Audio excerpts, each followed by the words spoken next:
এক মুষ্টির কম দাড়ি রাখে এমন ব্যক্তির ইমামতি।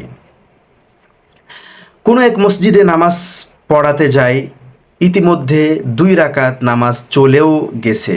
আমি তখন ইমাম সাহেবকে দেখি তার দাড়ি এক মুষ্টির কিছু কম। পরে পরনে ছিল লুঙ্গি ও শার্ট। আমি তার পিছনে নামাজ পড়ে নেই। এখন আমার প্রশ্ন হচ্ছে, এই ইমামের পিছনে নামাজ পড়া ঠিক হয়েছে কি না? আবার অনেক সময় দেখা যায় নামাজের সময় চলে যাচ্ছে, এ সময় তাড়াতাড়ি করে মসজিদে গেলাম জামাত ধরার জন্য, গিয়ে দেখি অযোগ্য লোক ইমামতি করছে। তখন কি করব? এই ইমামের পিছনে কি নামাজ পড়ব? জামাতে নামাজ পড়া জরুরি, বেশি জরুরি, নাকি জামাত ত্যাগ করে একা একা পড়ে নেব? সম্মানিত দর্শক মণ্ডলী, শরিয়াতের দৃষ্টিতে দাড়ি রাখা ওয়াজিব। যাদের দাড়ি লম্বা তাদের দাড়ির 3 দিকেই 3 মুষ্টি পরিমাণ রাখা ওয়াজিব।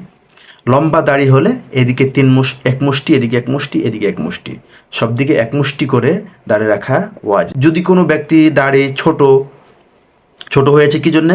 ছাঁটে এবং কাটে, এই জন্য 1 মুষ্টির কম রাখে, তাহলে সে ব্যক্তি ফাসিক গণ্য হবে। আর ফাসিক ব্যক্তির ইমামতি মাকরুহে তাহরিমি, তার পিছনে নামাজ পড়াও মাকরুহে তাহরিমি।